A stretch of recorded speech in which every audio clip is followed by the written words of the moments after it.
नमस्कार मेरे प्यारे बच्चों, कैसे हैं आप सभी। उम्मीद है आप सब अपने घरों में होंगे, स्वस्थ होंगे और मस्त होंगे। मैं शुभम पालीवाल आपका अपना सर फिर एक बार आपका स्वागत करता हूं बेटा डाउटनेट में। तो डाउटनेट में भौतिक विज्ञान में मात्रक और मापन चल रहा था अपना। आज लेक्चर नंबर 4 ना। इस चैप्टर में आज क्या पढ़ेंगे हम उससे पहले ये देख लेते हैं हमने क्या पढ़ लिया। हमने सबसे पहले भौतिक राशियों के बारे में जाना था, फिर हमने मात्रक समझा, मात्रक के प्रकार देखे, मात्रक की पद्धति देखी, फिर उसके बाद हमने विमाओं के ऊपर चर्चा करी थी भैया। तो एक क्लास पूरी विमाओं पर चर्चा हुई थी और उसके बाद में पिछली क्लास में हमने विमीय विश्लेषण के अनुप्रयोग पढ़ना शुरू किए थे। अभी अनुप्रयोग तो हमने शुरू कर दिए लेकिन हमारे सारे अनुप्रयोग खत्म नहीं हो पाए थे। ठीक है, तो अब इन्हीं अनुप्रयोगों पर हमें आज चर्चा करनी है और इसमें बहुत सारे सवाल करने हैं। फिर उसके बाद हम सार्थक अंक देखेंगे आज की क्लास के आखिरी में और फिर आने वाली क्लास में त्रुटियों पर चर्चा करेंगे, त्रुटियों की गणना करेंगे और उसके बाद अल्पतमांक जिसमें वर्णन कैलिपर स्क्रू गेज पे बातें करेंगे। ठीक है बेटा, चलो आज की क्लास शुरू करते हैं। विमीय विश्लेषण के अनुप्रयोग, इसमें मैं आपको बताया था आज हमारा मेन जो मुद्दा है ना, हमको क्या पढ़ना है, समरूपता का नियम। क्या पढ़ना है हमें, समरूपता का नियम। समरूपता का नियम क्या होता है यही समझना है और इसी से नीट में काफी बार सवाल आ चुके हैं और फिर सार्थक अंक पढ़ेंगे। चलिए बेटा, तो बिना समय बर्बाद किए हम क्लास शुरू करते हैं ना। क्लास में हमने कल की क्लास तक जो सबको देखा था वो मुझे उम्मीद है आप सबको बहुत बढ़िया तरीके से याद होगा और बहुत बढ़िया तरीके से रिवीजन भी करके बैठेंगे। तो हम शुरुआत करते हैं। हमने देखा था कि दिए गए भौतिक संबंधों की विमीय रूप की सत्यता की जांच करना हमें सीखना है। ठीक है, तो इसी में हमने क्या पढ़ना बताया था हमने आपको कि हम समरूपता का सिद्धांत पढ़ेंगे। पहले ये समझते हैं कि इसका मतलब क्या होता है। इसका मतलब होता है कि दिए गए भौतिक संबंध की, तो देखो बेटा भौतिक संबंध मतलब क्या होता है, जैसे s = ut + ½ t², f बराबर ma, t बराबर 2 पाई अंडर रूट l बटा g, f बराबर 6 पाई eta rv। ये सब कुछ हमने पिछली क्लास में डिराइव किए थे। ठीक है, तो ये सब क्या है, भौतिक संबंध। भौतिक संबंध मतलब क्या बेटा, बेसिकली 6 पाई eta rv लिख देते हैं यहाँ पर, है ना। ये किसका मतलब, कैसे बहुत सारे v = u + at लिख सकते हैं ना। तो बहुत सारे संबंध, भिन्न भिन्न भौतिक राशियों के बीच में संबंध क्या है वो तो सब संबंध हमें पता है सारे। ये सभी क्या, सभी भिन्न भिन्न भौतिक राशियों के बीच में संबंध है। अब इन संबंधों की सत्यता की जांच करना। सत्यता की जांच करना कहने का मतलब क्या है, सत्यता की जांच करने का मतलब है कि यहाँ पर यह विमीय रूप से सही है या नहीं है, विमीय रूप से सही है या नहीं है। ठीक है, तो यह देखना सीखना है हमें। तो यह देखना हम समरूपता के सिद्धांत से सीखेंगे ना। यह समरूपता का नियम हमें समझना होगा तो हमें यह बात बहुत बढ़िया तरीके से समझ में आ जाएगी। तो समरूपता का नियम क्या होता है यह समझते हैं हम। इसे इंग्लिश में प्रिंसिपल ऑफ होमोजेनिटी भी कहते हैं ना, प्रिंसिपल ऑफ होमोजेनिटी। अब इसको हम समझते हैं एक एग्जांपल से।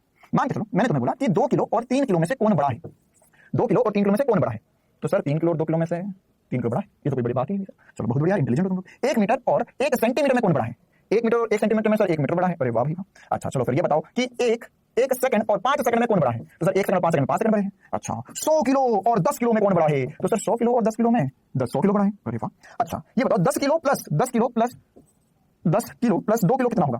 तो 10 किलो और 2 किलो 12 किलो हो जाएंगे। तुम कर सकते हो सब कुछ, बिल्कुल है ना। सब प्लस कर सकते थे, माइनस कर सकते थे, सब कुछ कर सकते थे। अच्छा अगर मैंने तुमसे यहाँ पर पूछा होता कि 1 मीटर और 1 किलोग्राम में कौन बड़ा है ये बताओ। मैं 1 मीटर चला और एक व्यक्ति का या एक पिंड से भार या द्रव्यमान 1 किलो, अब इन दोनों में से कौन ज्यादा है। अच्छा 1 किलोग्राम और 1 सेंटीमीटर जो है ये किसके बराबर होंगे। इसको मैं कितना लिखूं, या मैं बोल रहा हूं 1 second plus 1 second plus 5 metre किसके बराबर है। 75 आवर्स और 75 आवर्स और 17 किलो किसके बराबर है। ये क्या बातें चल रही है। अच्छा बता पाओगे। चलो ये बताओ 1 लीटर और 1 किलो में कौन बड़ा है। ये ऐसा कर सकते हैं, इसको कुछ आंसर कर पाओगे, कुछ आंसर कर पाओगे नहीं, ये सब कुछ असंभव है लेकिन ये सब कुछ संभव थे। ठीक है, अच्छा तो ये सब असंभव है। अच्छा मैं क्या ऐसा कर सकता हूं, 1 किलो इनटू 1 मीटर ये कर सकता हूं। 1 किलो माइनस नहीं मल्टीप्लाई है, 1 किलो इनटू 1 मीटर कर सकता हूं क्या। 1 मीटर बटा 1 सेकंड कर सकता हूं, 1 मीटर बटा 1 सेकंड कर सकता हूं। या मैं यहाँ पर 1 किलो इनटू 1 मीटर स्क्वायर कर सकता हूं। हाँ ये सब कुछ किए जा सकते हैं।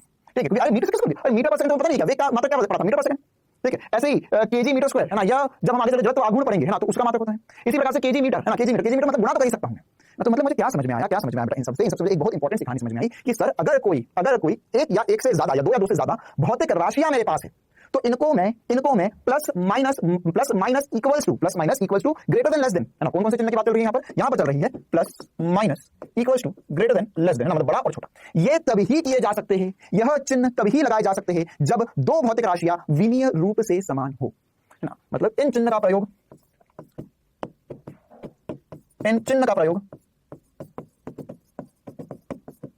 2 विमीय रूप से लिख देता हूं मैं, 2 विमीय रूप से समान भौतिक राशियों के लिए ही किया जा सकता है। भौतिक राशियों के लिए ही किया जा सकता है। यही समरूपता का नियम या समरूपता का सिद्धांत है ना। समरूपता मतलब क्या है कि अगर यह इसका रूप और इसका रूप समान होगा तभी मैं उनको कंपेयर कर सकता हूं। मैं नहीं बता सकता कि 1 किलो 1 मीटर में कौन बड़ा है या 1 किलो प्लस 1 मीटर कब होता है ना। तो ये कितना होता है क्या होता है मैं कभी नहीं बता सकता। मतलब कि अगर मैं कोई भी फॉर्मूला बना रहा हूं, अब ध्यान से सुनना, कोई भी फॉर्मूला बना रहा हूं तो उसमें इक्वल्स टू प्लस माइनस के चिन्ह अगर दो पदों के बीच में लगे हुए हैं मतलब वो विमीय रूप से समान होने चाहिए। विमीय रूप से समान होंगे तभी उनके बीच में हम यहां पर plus minus equal to greater than या लेस देन का चिन्ह लगा सकते हैं। अगर विमीय रूप से समान नहीं है तो वो चिन्ह नहीं लग सकते। आई पहली बात समझ में। दूसरी बात क्या हो सकती है सर, क्या इनको मल्टीप्लाई डिवाइड कर सकते हो? हाँ, मल्टीप्लाई और डिवाइड करने में कोई दिक्कत वाली बात नहीं है ना। दो भौतिक राशि जिनकी विमाएं अलग अलग हो उन्हें केवल गुणा और भाग किया जा सकता है, ठीक है। तो यहां पे लिख सकते हैं हम कि गुणा भाग विमीय रूप से भिन्न भौतिक राशियां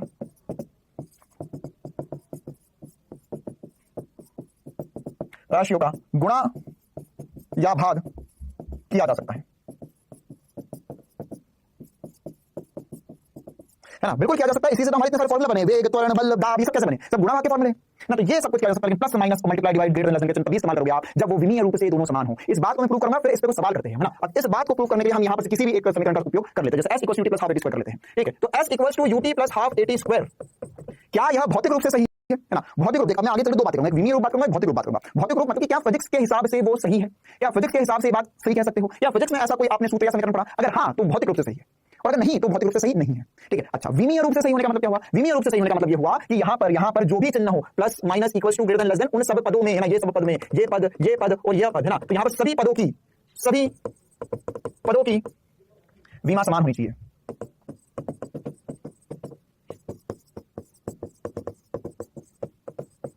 यही या इसी चीज को हम सिद्धांत दूसरे शब्दों में भी बोल सकते हैं, सभी पदों की विमा समान होनी चाहिए, है ना। तो यहाँ पर कितने पद हैं? 3। तो देखो, अब से क्या करना है हमको, अगर किसी भी सूत्र को विमीय रूप से सिद्ध करना है कि हाँ सर ये विमीय रूप से सही है, तो उसके लिए क्या करना है आपको? उसके लिए बेटा, है ना, आपको क्या करना है, इसके लिए बता रहा हूं, और इसी तरीके से हमको सारी चीजें करना है। हमको क्या करना है कि plus minus equals to greater than less than के चिन्ह को हटाकर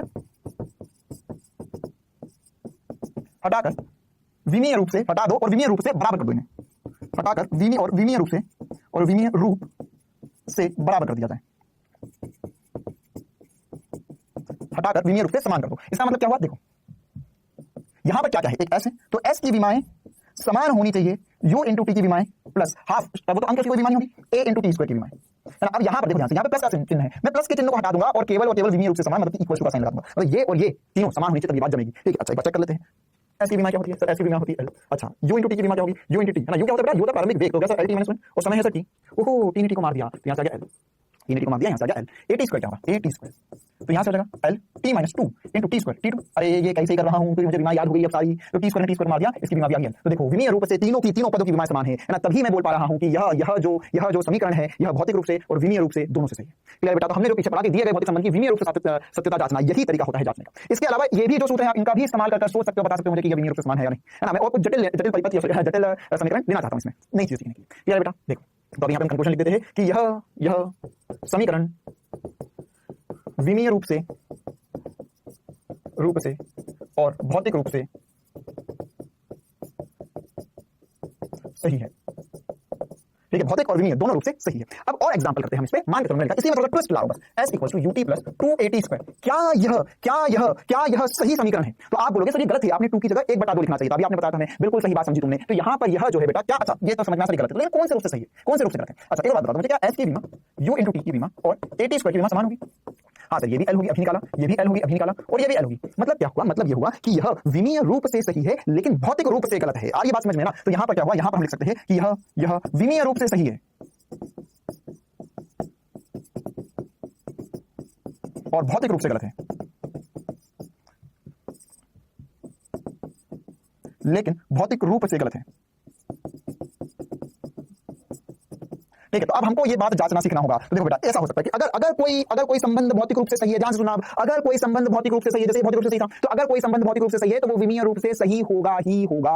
फिर से दोहरा रहा हूं अपने शब्दों को, अगर कोई भौतिक रूप से सही है, मतलब जितने संबंध पढ़े हमने, जितने समीकरण, जितने सूत्र पढ़ते हैं पूरे फिजिक्स में, वो भौतिक रूप से सही होते हैं, तो वो फिजिक्स के है। तो अगर कोई भौतिक रूप से सही है तो वो विमीय रूप से सही होगा ही होगा, है ना। क्योंकि अगर वो संबंध बना है तो उसकी विमाएं समान होगी, तभी तो संबंध सही बना है, ठीक है। तो मोस्ट इंपोर्टेंट पॉइंट्स आपके सामने आ रहे हैं, ध्यान से देखो, ज्ञान आ रहा है ना। भौतिक रूप से सही समीकरण या संबंध करण विमीय रूप से सही होंगे ही होंगे, लेकिन अगर कोई विमीय रूप से सही है तो जरूरी नहीं है वो भौतिक रूप से सही हो जाए ना। जैसे एग्जांपल, ये विमीय रूप से सही है, अगर विमा तो बस ये बताती है अच्छा ये पद को तुम गुणा, इन ये 2-3 पद इनको जोड़ घटाओ या बराबर कर सकते हो, क्योंकि ये विमा रूप से सही है।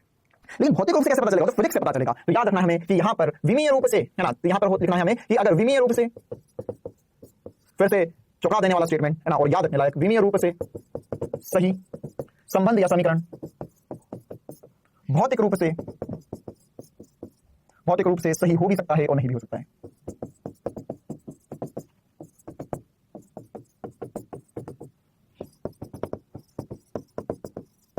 काफी ज्यादा इंपॉर्टेंट दोनों स्टेटमेंट, सभी को बहुत बढ़िया तरीके से समझना चाहिए और हमेशा ध्यान होना चाहिए ना। इसके और एग्जांपल्स अभी हम आगे चलकर समझ रहे हैं।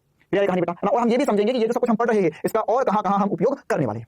क्लियर है कहानी? चलो आगे बढ़ते हैं इसमें। और समरूपता के सिद्धांत में एक और बात इंपॉर्टेंट समझते हैं कि अगर बेटा आपके पास त्रिकोणमितीय, चरघातीय, लघुगणितीय फलन की विमा है, मतलब अगर ये ऐसे फलन है जैसे त्रिकोणमितीय sin theta, cos theta, tan theta, अगर ऐसे कुछ भी है ना, या थीटा की जगह हमने लिखा sin ओमेगा टी, ओमेगा क्या है? कोणीय वेग, टी क्या है? समय, या लिखा मैंने sin kx, k क्या है पता नहीं, x लंबाई है, ठीक है। वैसे ये आगे चलकर हम पढ़ेंगे sin ओमेगा टी और sin kx वगैरह की बातें, ठीक है। और चरघातीय, चरघातीय मतलब e की पावर t बटा rc, ये हमने पढ़ा, e की पावर माइनस t बटा a या t बटा a b c कुछ भी कर सकते हैं यहाँ पर, ठीक है।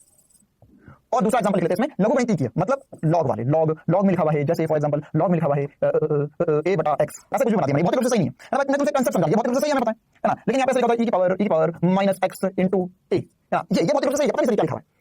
फिर हम विमा ज्ञात करना चाह रहे हैं, विमीय रूप से कुछ बातें इंपॉर्टेंट से समझना चाह रहे हैं। हम ये समझना चाह रहे हैं बेटा कि अगर यहाँ पर इनमें से कोई भी हो आपके पास, त्रिकोणमितीय फलन, चरघातीय, लघुगणितीय फलन होंगे, तो यहाँ पर उनके अंदर के व्यंजक विमाहीन होते हैं। क्यों? क्योंकि इनके अंदर क्या है? इनके अंदर कोण है, जैसे इसके अंदर कोण है तो कोण विमाहीन होता है। त्रिकोणमितीय sin थीटा है तथा इसका जो कोण है थीटा वह विमाहीन होगा, कोणांक जो है वह थीटा विमाहीन होगा। तो बेटा हमें याद रखना है, बहुत ज्यादा इंपॉर्टेंट सी बात हमारे रास्ते आ रही है कि यहाँ पर sin ओमेगा टी, sin के x के अंदर t की power rc a into x, ये सब में जो अंदर है वो विमाहीन है ना। मतलब क्या होगा, यहाँ पर लिख देता हूं मैं कि यहाँ पर इसका मतलब हम लिख सकते हैं सर कि ओमेगा इंटू टी विमाहीन है, इसी प्रकार से k इंटू एक्स विमाहीन है। आई बात समझ में है ना? तो हमका बोलेगा सवालों में कि बता भाई a की विमा क्या है, ये जैसे अब मुझे कैसे याद रहेगा? तो देखो बेटा इसमें भी और भी दिलचस्पी सी बात है, ये वाला जो मतलब सही बोल रहा हूं मैं, कहां से आया? q बराबर q नॉट 1 माइनस e की पावर माइनस t बटा rc। मतलब क्या हुआ इसका मतलब यह हुआ कि t बटा rc विमाहीन है। t बटा rc क्या है? विमाहीन है। आ रही बात समझ में? t बटा rc क्या है? विमाहीन है, क्योंकि e की पावर माइनस t बटा rc है, तो यहाँ पर ऊपर जो उसकी घात में है वह विमाहीन होना चाहिए, तो t बटा rc विमाहीन हो गया। तो इसीलिए मैंने तुम्हें याद है कल की क्लास आप ये बता दें कि t इंटू r की जो विमा है वो समय के बराबर है। क्यों? क्योंकि यहाँ से मैं निकाल सकता हूं, मैं डायरेक्ट चीज कर सकता हूं। मेरे को r की विमा नहीं याद है, c की विमा नहीं याद है, लेकिन मुझे पता है कि यहाँ पर जो ऊपर होना चाहिए वो विमाहीन बनना चाहिए, ठीक है। तो इससे आप अपने फॉर्मूले याद करते हो, उसमें भी टेक्स्ट लगा सकते हो विमा वाली, ठीक है। अच्छा ये बन रहा है, लेकिन मुझे सर ने बताया है कि इसकी विमा समय के बराबर होनी चाहिए, तो r इंटू सी की विमा समय के बराबर होती है। तो यहाँ पर हम लिख सकते हैं देखो कि t की जो विमा होगी वो बराबर होनी चाहिए r इंटू सी की विमा के।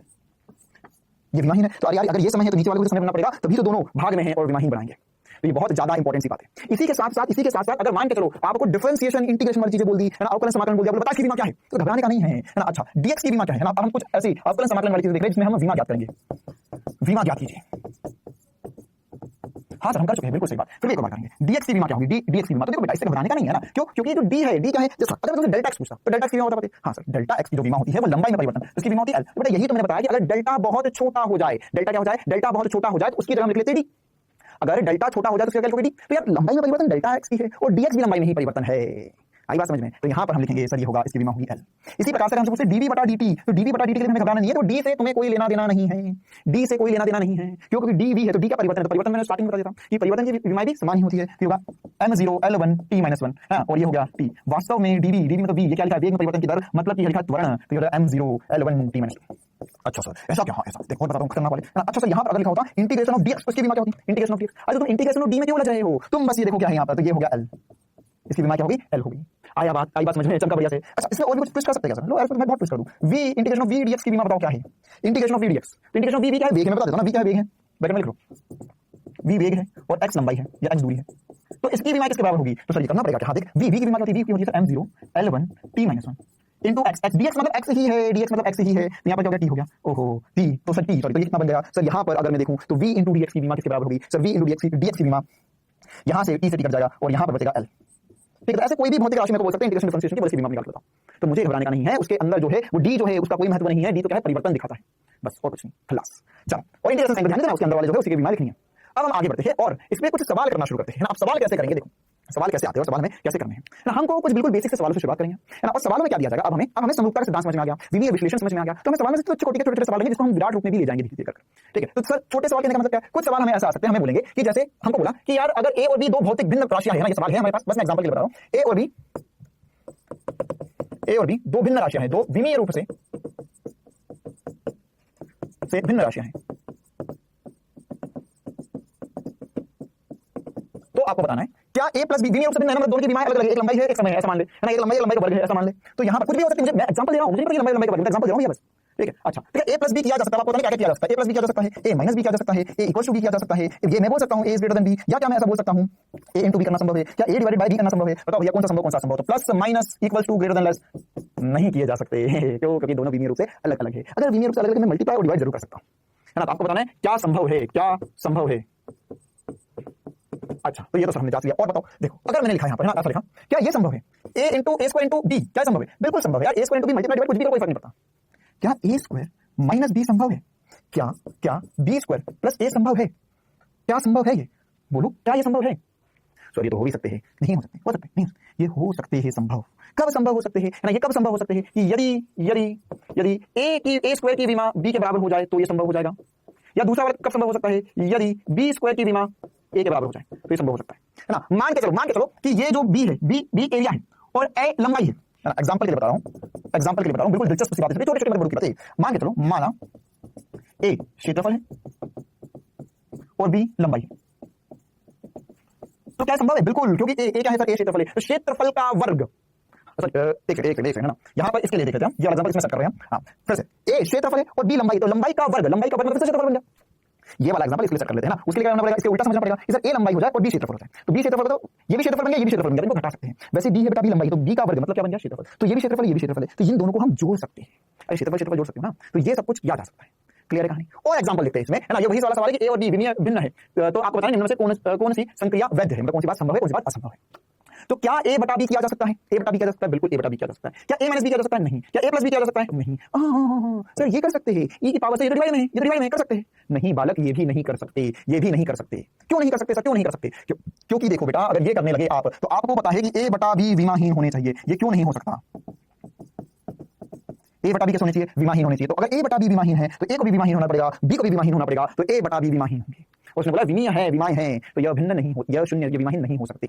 अब बोला सामने वाला विमाय है तो मान ले विमाहीन है, वाह, तो तुम सवाल बना लो, तुम सवाल करो, उससे पूछ रहे हो क्या बेटा, बताएगा, बोले गलत है। देखो अब हम आगे बढ़ते हैं और भी कुछ दिलचस्प सी बातें करते हैं। अब हमें दूसरे प्रकार का जो सवाल आता है, उस सवाल में हमें क्या बोलेगा, इसमें भी अब हम जो सवाल करने वाले हैं वो नीट में काफी बार पूछे जा चुके हैं।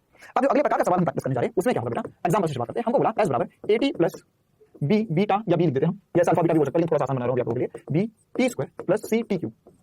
हमको एबीसी की विमा ज्ञात करनी है, किसकी विमा ज्ञात करनी है? एबीसी की विमा। फिर हमसे वो भी बोल सकता है a इंटू बी की विमा ज्ञात करो, ये हो सकता है a इंटू सी की विमा ज्ञात करो ना, a इंटू बी बटा सी की विमा ज्ञात करो, ऐसी विमा भी पूछ सकता है। लेकिन सबसे पहले हमें ज्ञात करना है a b और c की विमा क्या हो। तो देखो बेटा, a b c की विमा कैसे समझ सकते हैं। s जो है वो विमीय रूप से a इंटू टी के बराबर होना चाहिए, और यह विमीय रूप से bt स्क्वायर के बराबर होना चाहिए, और यह विमीय रूप से ct क्यूब के बराबर होना चाहिए। देखो मैंने क्या किया, मैंने हर जगह से प्लस को हटा दिया, इक्वल को हटा दिया, विमीय रूप से चारों को बराबर कर दिया, बस। अच्छा, क्या ये भौतिक रूप से सही है? भौतिक रूप से अगर s दूरी है, t समय है, s क्या है, दूरी है, और t समय है, s दूरी और t समय, क्या ये भौतिक रूप से सही है? भौतिक रूप से सही नहीं, नहीं नहीं गुरुजी, ये भौतिक रूप से बिल्कुल भी सही नहीं है। चलो तो अब हम आगे बढ़ते हैं, इसको हल करते हैं। s की विमा क्या होगी? s की विमा, सर s दूरी है तो उसकी विमा होगी l।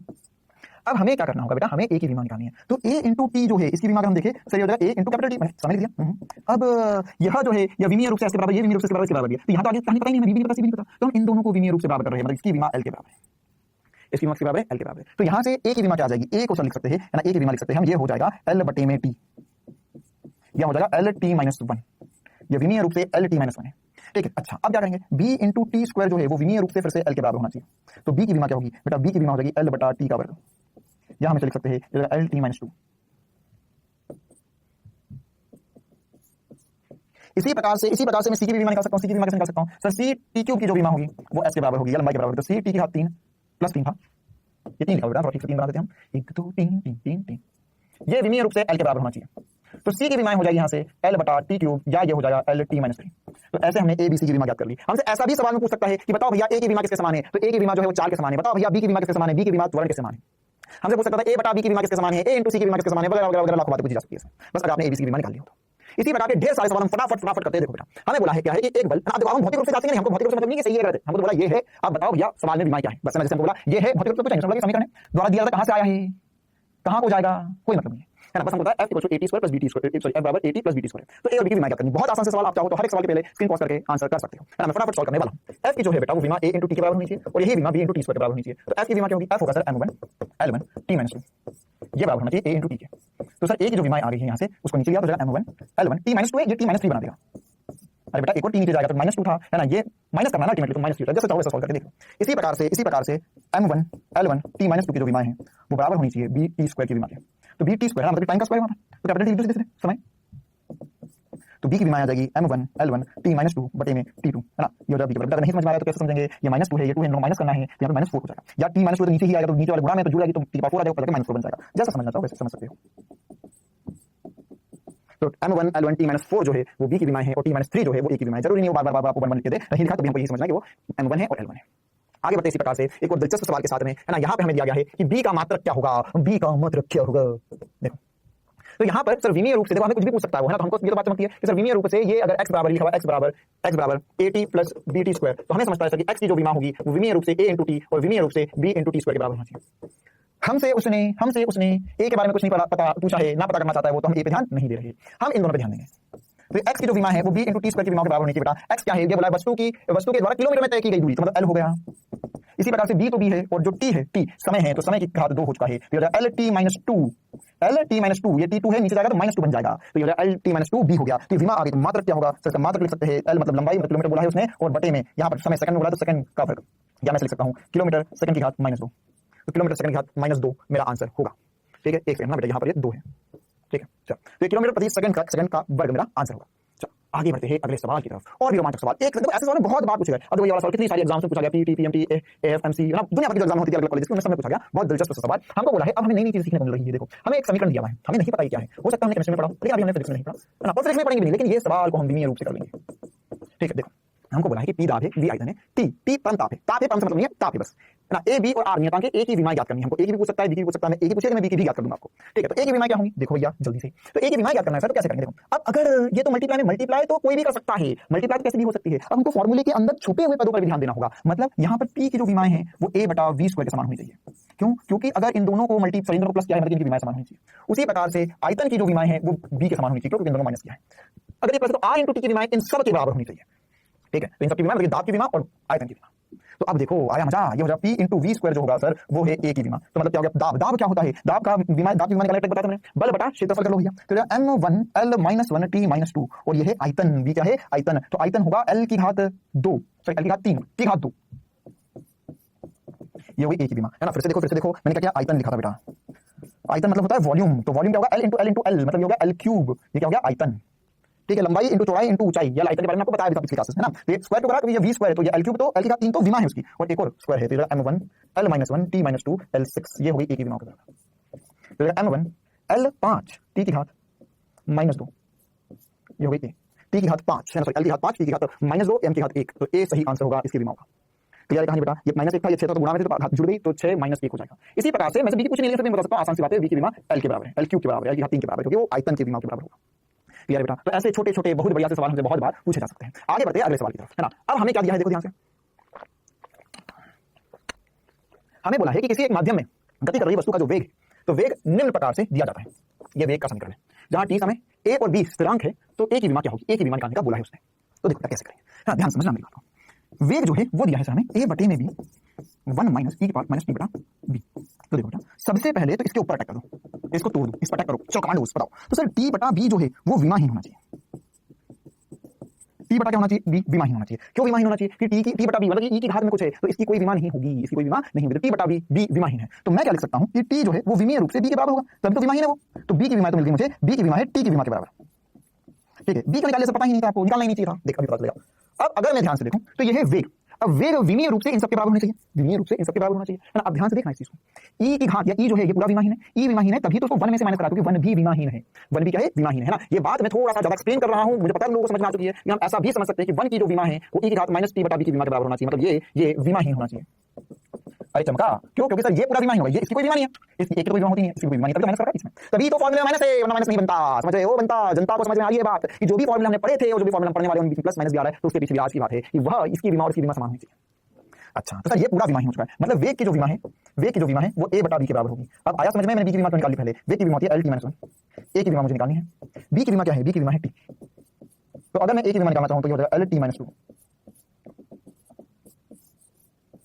क्लियर है कहानी बेटा, l t माइनस 2 a की विमा हो जाएगी, तो काफी ज्यादा इंपॉर्टेंट सी बात। चलो बहुत बढ़िया सर, बहुत मजा आया, आनंद आ गया जीवन में। तो इस हिसाब से ऑप्शन क्या बन गया है, a के लिए हो गया है सर l1 t माइनस 2, तो m0 l1 t माइनस 2। तो इस हिसाब से हम आसानी से इसे सवाल कर सकते हैं और कर लेते हैं। वैसे मैं हज़ारों सवाल करवाते हूँ, रात भर दिन भर सवाल करते हैं, कोई बड़ी बात नहीं है। अब हमें फिर से पता चला कि v क्या है, मीटर प्रति सेकंड में है, मतलब v फिर से वेग है, यह बराबर है alpha sign beta into T. आपसे पूछ लिया कि ए व बी के समय के सापेक्ष विमा का योग ज्ञात कीजिए, बहुत बढ़िया है ना। क्या बोला है यहाँ पर, तथा टी सेकंड में है तो अल्फा और बीटा के समय के सापेक्ष विमा का योग ज्ञात कीजिए। तो देखो ज्ञात करते हैं, पहले हम समझते हैं कि क्या हो रहा है, क्या हो रहा है। हमें सबसे पहले बीटा की विमा पूछी है ना, अल्फा बीटा दोनों निकाली, तो सबसे पहले हम बीटा पे टक कर लेते हैं। देखो बेटा, जो भी अंदर बंद हो उसे बाहर निकालो, तो बीटा इंटू टी जो है वो विमाहीन है। तो यहाँ पर क्या हो जाएगा, ये हो जाएगा सर बीटा जो है बीटा जो है बीटा इंटू टी विमाहीन है, मतलब बीटा इंटू टी की विमा या विमाहीन होना चाहिए, मतलब इसको चारों तरफ लिखते हैं ना, m0 l0 t0 ये भी विमाहीन है। तो मैं बीटा की विमा लिख सकता हूँ बेटा टी की घात -1, क्या कर सकता हूँ टी की घात -1। अच्छा, अल्फा की विमा निकालो सर, अल्फा की विमा, तो सर अल्फा की विमा जो होगी, अल्फा की विमा जो होगी, अब देखो ये तो पूरा विमाहीन हो गया, तो यहाँ पर v की विमा समान होनी चाहिए अल्फा की विमा से, या l t -1 जो हो गया है वो अल्फा की विमा हो गया है। अब हमसे क्या पूछा है, अल्फा व बीटा के समय के सापेक्ष विमा का योग ज्ञात कीजिए। तो समय के सापेक्ष विमा का योग मतलब क्या हो गया, समय की विमा का योग ज्ञात करना है। तो यहाँ पर बीटा में क्या है घात -1 है, अल्फा में घात क्या है -1 है, तो इनका योग हो गया -2। बहुत ही दिलचस्प सा सवाल, तो -2 मेरा आंसर हो जाएगा। समय के सापेक्ष विमा का योग, विमा ये विमीय सूत्र है, आगे पाठ पीछे सपाट, ये विमीय सूत्र है, यह विमीय सूत्र है, ये भी एक विमीय सूत्र है। विमा क्या थी, विमा पहली जिस दिन पहली बार विमा पढ़ा था उसमें परिभाषा लिखवाई थी, MLT की जो घात में है उसे हम विमा कहते हैं। और ये क्या है सब, ये विमीय सूत्र है।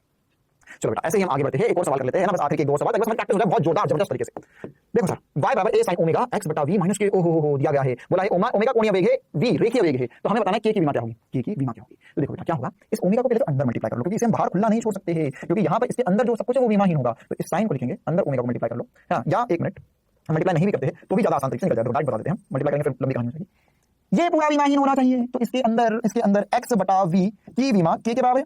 अरे बेटा दोनों बेटे ये दोनों माइनस में है, अंदर प्लस में, माइनस में कुछ भी हो तो विमा समान होनी चाहिए, और अंदर विमा भी नहीं होनी चाहिए, मतलब ये विमाहीन होना चाहिए। देखो दोनों की विमा समान भी हो, दोनों विमाहीन भी है। अरे अरे अरे सर ये क्या बात हो गई, ये क्या बात हो गई। तो यहाँ पर सर ओमेगा इंटू, अच्छा ओमेगा हमने मल्टीप्लाई करना पड़ेगा हमें, क्योंकि की विमा पूछी, मुझे थोड़ा सा कंपेयर करना है, तो एक हम के ओमेगा को मल्टीप्लाई कर देते हैं, वो सही कर देते हैं हम, x ओमेगा बटा v जो होगा वो विमीय रूप से k इंटू ओमेगा के बराबर होना चाहिए। देखो क्या कर दिया आपने, अरे बेटा अगर मैं x बटा v लिख रहा हूं तो ये विमीय रूप से सही है ना, ये दोनों की विमाएं समान होनी चाहिए। लेकिन अगर मेरे को इनको विमाहीन बनाना है, मुझे कैसा बनाना है, विमाहीन बनाना है बेटा, तो विमाहीन बनाने के लिए मुझे यहाँ पर इसके अंदर जो सब कुछ है उसकी विमाएं बराबर भी होनी चाहिए और विमाहीन भी होनी चाहिए। इससे कर ले आंसर तो वही निकलेगा, कोई दिक्कत वाली बात नहीं। लेकिन अगर मैं यहाँ पे विमाहीन लिखा है तो मुझे यहाँ पर इसको ओमेगा को मल्टीप्लाई कर लिखना पड़ेगा, ठीक है। देखो तो के अब कहीं से भी सॉल्व करो बात बराबर ही है। अच्छा अरे printing mistake, k into omega को मल्टीप्लाई कर, इससे सॉल्व करो उससे सॉल्व करो, एक ही आंसर आएगा, इस बात की गारंटी एसपी सर की करके बताएंगे सर। देखो तो यहाँ पे कर सकते हो k into ओमेगा, तो ये ज्यादा आसान है इसलिए बता रहा हूं, k into ओमेगा विमाहीन है, m0 l0 t0। तो सर ओमेगा क्या है, कोणीय वेग है, ओमेगा क्या है, कोणीय वेग। तो k की जो विमा है मैं लिखता हूं 1 बटा कोणीय वेग होगी, और कोणीय वेग की विमा जो होती है वो t की घात -1 होती है। और याद है कोणीय वेग की विमा t की घात -1, फिर t की घात -1 ऊपर चले गया तो t आ गया, मतलब k की विमा t के बराबर है। कहानी खत्म, पैसा खत्म। यकीन नहीं होता यहां से भी सॉल्व करके देख लेते। x क्या है लंबाई और वेग क्या होगा, t की घात -1। तो l सेट कर दिया, k की जो विमा है वो आई 1 बटा t की घात -1, या k की जो विमा है वो t की विमा के बराबर है। कहीं से भी सॉल्व करो एक ही आंसर आएगा। बस मैं तो ये कहना चाहता था आपको कि इसको अंदर मल्टीप्लाई करा बेटा, इसको विमाहीन बोलना पड़ेगा। चलो आखिरी सवाल कर लेते हैं हम, आखिरी सवाल कि एक कण की स्थिति ऊर्जा दी गई है, आखिरी सवाल बहुत तेजी में करेंगे। u बराबर a अंडर रूट x बटे में x प्लस b, तो आपको a और b की विमाएं ज्ञात करनी है, a इंटू b की विमा ज्ञात करनी है। तो देखो बेटा कहानी वही है कि सर आपने अगर इनको प्लस करा है ना, नीचे वाले को भी प्लस किया, तो x जो है वो विमीय रूप से b के बराबर होना चाहिए। तो x की विमाएं क्या है, x तो दूरी होती है, तो b की विमाएं भी हमें मिल गई दूरी होगी, ठीक है। अच्छा अब इस सूत्र पे मैं वापस जा रहा हूं, देखो है ना, u की जो विमा है ध्यान समझना, अब ये इसके ऊपर वापस जा रहा हूं मैं, u की जो विमा है बेटा वो होनी चाहिए a into under root x मतलब कि अंडर रूट l विमीय रूप से बटे में इस पूरे की विमा क्या है, देख ध्यान से, इसकी विमा और इसकी विमा समान है, तो विमा जोड़ेंगे ना, इसकी विमा समान है, तो विमीय रूप से केवल मैं यहाँ पे एक l रख दूंगा, कहानी खत्म।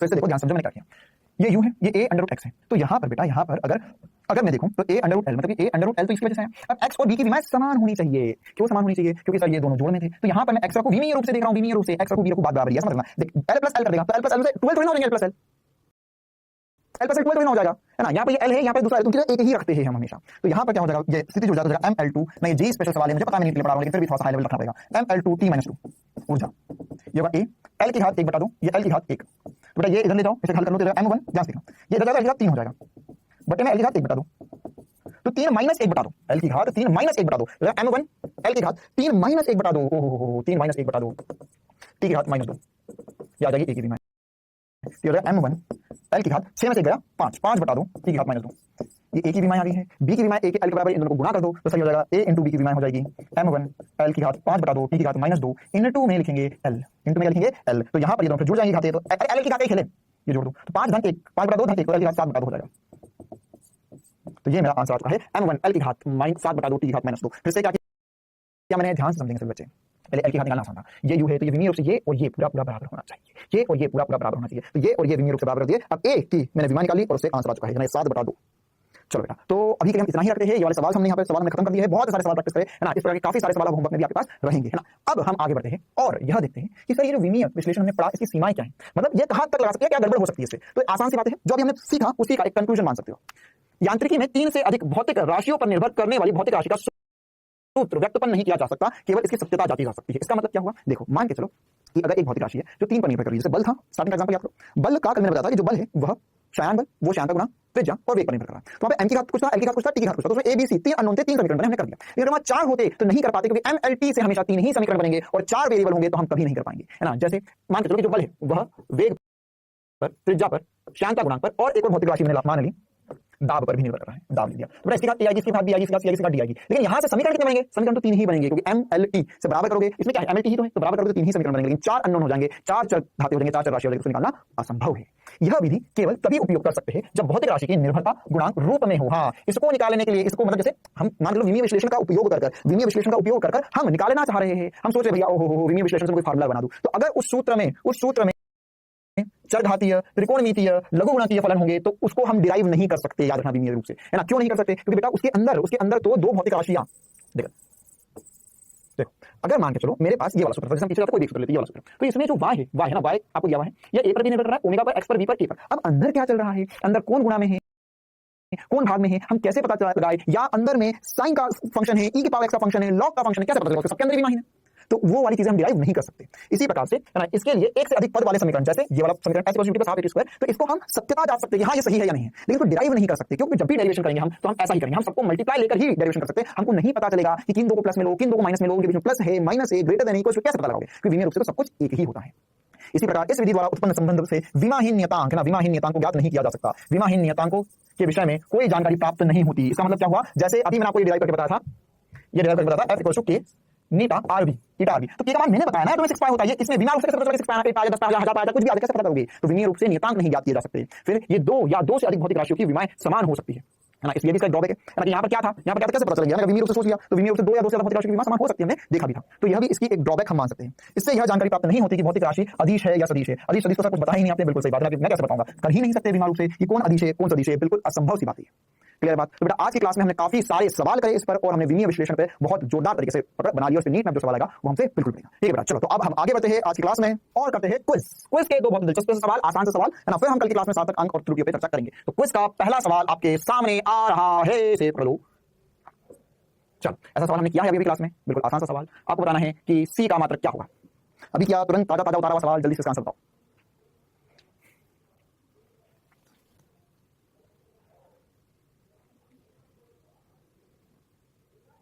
चलो टाइम अप। सर जैसा सीखा हमने, ये सब विमीय रूप से बराबर होने चाहिए, तो s दूरी है तो s विमीय रूप से c × t² के बराबर होना चाहिए, या लंबाई जो है बेटा वो विमीय रूप से c × t की घात 2 के बराबर होनी चाहिए, या मैं लिख सकता हूं लंबाई बटा t की घात -2 होगा, वो c के बराबर हो जाएगा है ना। दो नहीं -2 ही आएगा, या l की घात -2 विमीय रूप से c के बराबर होना चाहिए। तो क्या है, हमें तो क्या निकालना था गुरुजी, हमें तो मात्रक निकालना है, तो मीटर सेकंड की घात -2 ये हो गया c का मात्रक। क्लियर है कहानी। चल आगे बढ़ते, एक और दिलचस्प सवाल, बहुत बढ़िया सा सवाल, बी का विमीय सूत्र क्या होगा, जल्दी से बताइए, बहुत बढ़िया सा सवाल, बी का विमीय सूत्र क्या होगा।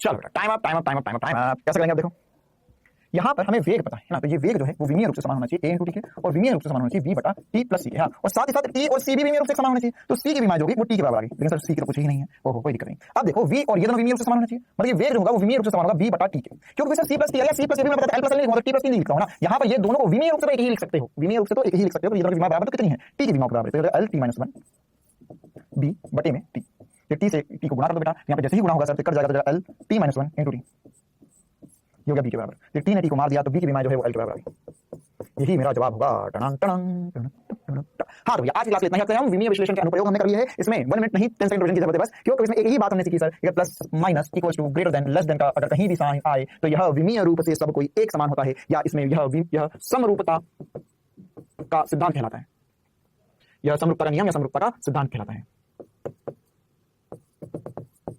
ठीक है, ऐसा साइन कभी भी दिखे तो उसको विमीय रूप से बराबर कर दो, तो वहां पर कहानी सेट हो जाएगी। तो बेटा आज की क्लास में कहीं होमवर्क हर बार की तरह आपको ऐप नहीं मिल जाएगा, और अब कल की क्लास में मिलेंगे जिसमें हम सार्थक अंक और त्रुटियां, कल आते ही सार्थक अंक पढ़ लेंगे, चिंता मत करना। सार्थक अंक बहुत छोटा सा टॉपिक होता है, 10 मिनट का टॉपिक है, 15 मिनट में आपको सब कुछ समझ में आ जाएगा ना। सार्थक अंक ऐसे नियम होते हैं, आप बोलते मैं भी पढ़ा लूं, लेकिन फिर बड़ी क्लास हो जाती है, तो छोड़ देते हैं आज। सार्थक अंक के 10 से 15 मिनट लगेंगे, कुछ नियम होते हैं, वो नियम ऐसे कैसे आपको याद करने होंगे ना, ये केमिस्ट्री में भी आता है सार्थक अंक, केमिस्ट्री में भी पूछा जा सकता है सार्थक अंक के बारे में, तो यही हम सारे नियम पढ़ लेंगे और फिर त्रुटि आज को बहुत इंपॉर्टेंट टॉपिक फिजिक्स में उस पर चर्चा करना शुरू करेंगे। थोड़ा जितना रिवाइज करना, मिलते हैं क्लास में, तब तक के लिए पढ़ते रहो, स्वस्थ रहो, मस्त रहो, थैंक यू।